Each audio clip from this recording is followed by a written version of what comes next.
This is Lorenzo, and this is the Lifestyle Design Taxonomy lesson number 11. It's on our weekly work schedule framework. In the previous 3 videos, we learned how to create the ideal daily schedule by integrating activities of work, health, and personal care into the ideal morning, afternoon, and evening routine in a way that we feel will bring us the most balance. In the next 3 videos, we're going to learn how to create our ideal weekly schedule. What's the difference? Well, our daily schedule gives us an hourly or morning, afternoon, evening view of our day. Our weekly schedule gives us a unique Monday through Sunday view of weekly activities as well as daily variable activities. For example, while we may work every single day, the types of work activities that we do may vary Monday through Sunday. Or we may exercise every day, but the types of workout that we do varies day to day. Or for example, I may have a daily hygiene routine, but one day of the week I may go for a haircut or a certain treatment or go for a doctor's appointment. So I'll set a specific day aside for that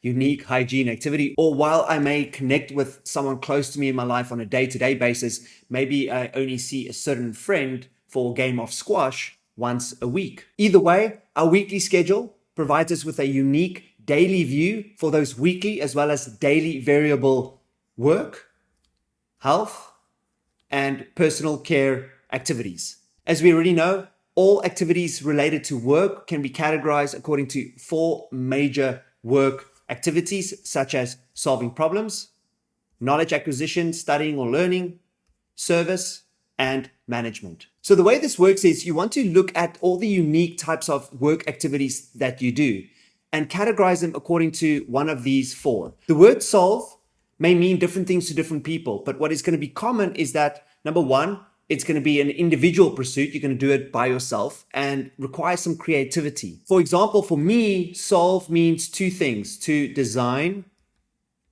a particular program and then to experiment with that program. Experiment, meaning to implement my designs. Ironically, solving problems for me is the highest form of learning. This is where you are constructing something with your mind or where you are coming up with something new. This is for me is the highest form of learning. So when I say learn here, I'm actually referring to studying. This means you're acquiring existing information, processing new information, and it's more passive as compared to active problem solving, which for me again is the highest form of learning. So to be more precise, the word learn here means to process information. This could be in the form of watching a video plus taking notes, or reading certain materials plus taking notes, and then taking those notes and doing what is known as active recall.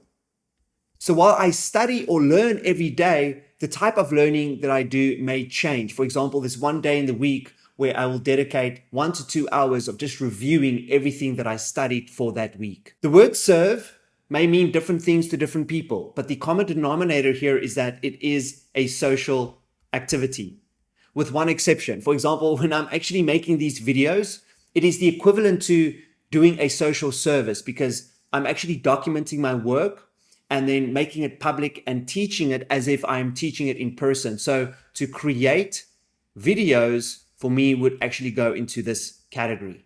But more commonly, the word serve or service for me would mean things like to teach. This could be formal or informal. I could get paid for it or not, but whenever I'm teaching, it could be to coach. It could be to consult. So while I do some form of service on a day-to-day basis, the type of service will change. I will be creating a video on one day. I might be coaching on another day. And so what we want is to have certain slots available for variable service activities within a weekly view. It's the same for the word management. It may mean different things to different people, but one thing that remains the same is that everybody, no matter who you are, how old you are, they have to communicate and coordinate with other humans around some shared objective.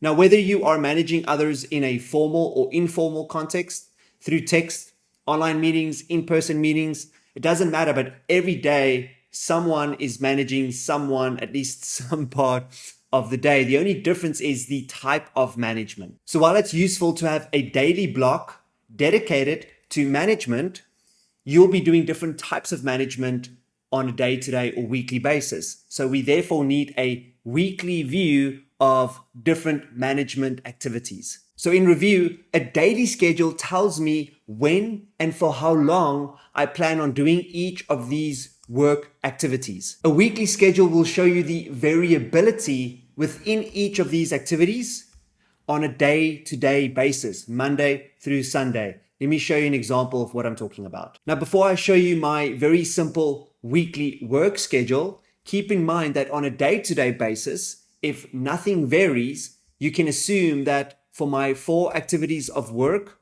solving problems for me on most days is designing programs. Learning will be watching videos.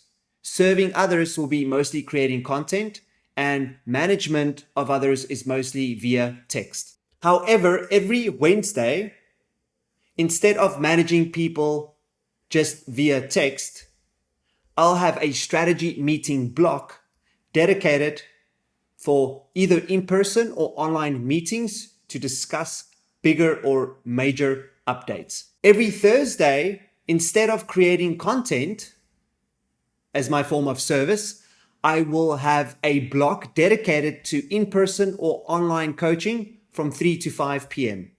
And finally, every other Saturday, instead of creating content for that day, I might do a live workshop. So in summary, while I solve, learn, and serve and manage on a day-to-day basis in specifically this form, the only times or days that this may change is on a Wednesday, a Thursday, and a Saturday, allowing me to plan for daily variable activities, weekly activities, even monthly activities, and sometimes I'll throw out my entire schedule because I'll be hired to travel, to direct and produce an entire shoot, in which case you have to abandon your entire daily and weekly schedule and adapt to the demands as they come up.